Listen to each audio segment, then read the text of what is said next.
Here's an example of a problem with a buffer solution. And we're going to set up our buffer using the combination of lactic acid, which you can see the chemical formula and the Ka value. And to that, we're going to combine some sodium lactate. And this is a common situation. If you read our problem here, we started with the lactic acid solution, 550 milliliters, 1.2 molarity. To that, we scooped in some solid sodium lactate. So that is accomplishing our buffer mixture. We had the lactic acid already mixed up. We scoop in some solid sodium lactate, and that creates our buffer solution by combining the two things together. And you can assume that no volume change occurs when we stir in our sodium lactate. So we're still basically talking about 550 milliliters of solution. Now, I'm going to show you how this problem can work out completely. As I said in the previous slide, we can decide that we want to work this problem using the Ka value that's given for lactic acid. It's also possible to get every single answer the same by using the Kb value for the lactate ion, and you'll see all of that work here as we go through.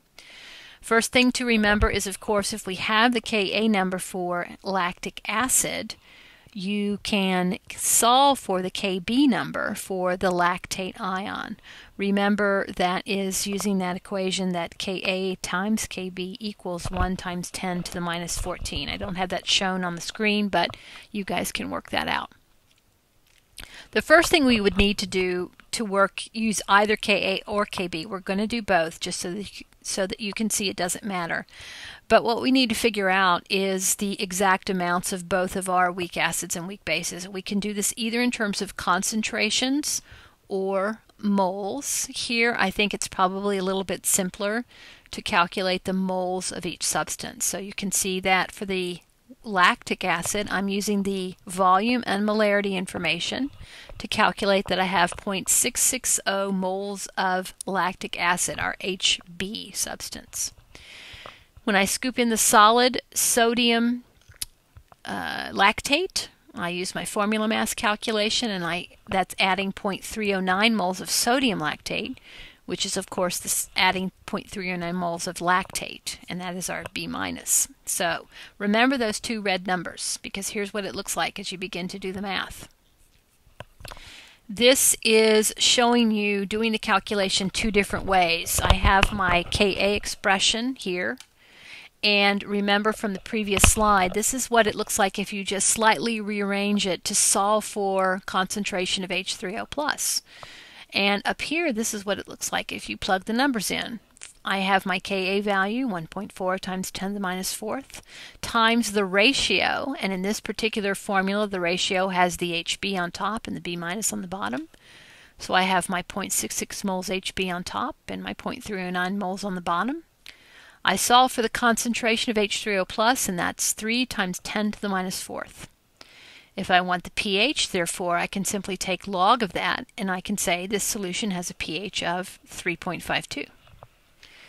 That's what we were trying to figure out. Remember, we wanted to know what is the concentration of H3O+ and what is the pH of this buffer. So I can do it using this first equation, which is really just the Ka expression, a little rearranged.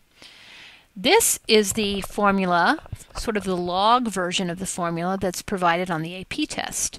Just to show you what it looks like here, I could work out the same thing using this formula. So in this case, I just plug everything in, and I have my pKa, which means negative log of the Ka value, plus the log, and now for mathematical reasons, you might notice that the ratio has been reversed here.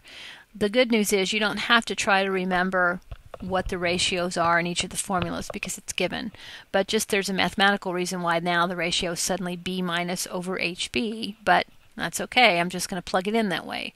So now I have my 309 moles of B minus divided by my 0.666. Take the log of that number, divide them first, then take the log. You get this, and it's a negative value.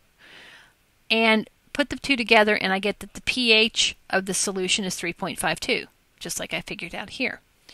If I had done this calculation, though, to start with, I get a pH answer first, and I use my pH answer to get my concentration of H3O+. So, of course, I'm not suggesting that you have to work this problem out 4 different ways, but it's just to indicate that you can do it using either equation. You can either use the Ka expression and solve for H3O+, or you can use this equation here. One thing to notice, though, is that we're no longer doing like an x squared thing over here, because that's not the situation. I have an amount of both the B minus and the HB at the beginning, so I have numbers to plug in for both of these. Really, the only thing I don't know is the H3O+. So, starting with certain amounts of both HB and B minus, they will set up an equilibrium with each other. They just agree to do that. And mathematically, their equilibrium creates a certain amount of H3O+ in the mixture, which gives a solution a certain pH. So this is a very typical buffer problem.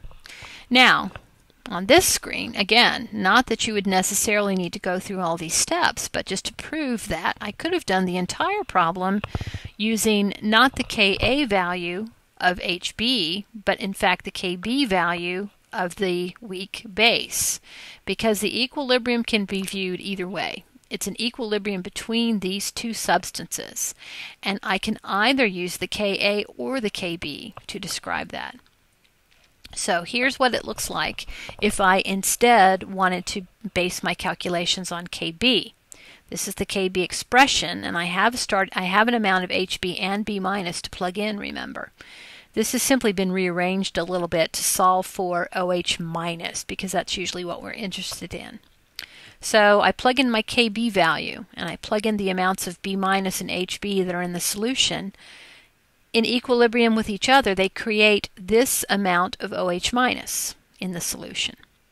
Well, if I know how much OH minus is in my solution, I can use this relationship and solve for the amount of H3O+, and notice, of course, that we get back the same number that we had on the previous slide. The amount of H3O+ in this solution is 3 times 10 to the minus 4th. We can actually get at that. It takes a couple more steps, but we can get at it the same way using the Kb information. If I had started with this equation, which is this is one that's given on the AP test, I would be plugging everything in, and the first answer that I would come up with is a pOH for my buffer solution. Combining HB and B minus together, I make a solution with a pOH of 10.48.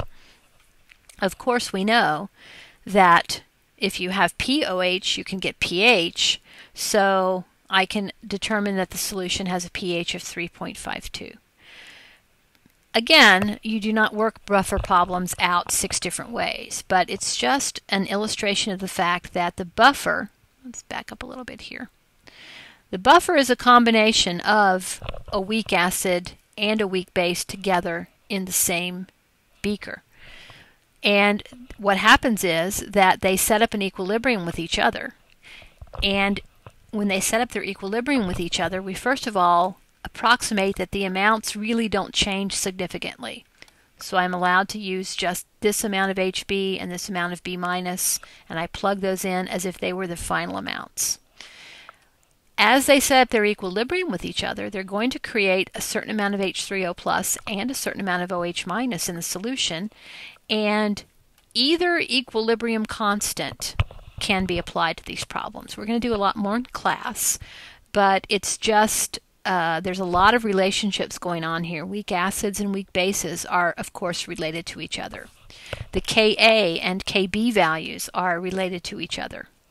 When you have them together in the same solution, the H3O+ concentration and the OH minus is related. So all this ends up being very much interrelated, and it makes the math, believe it or not, kind of easy.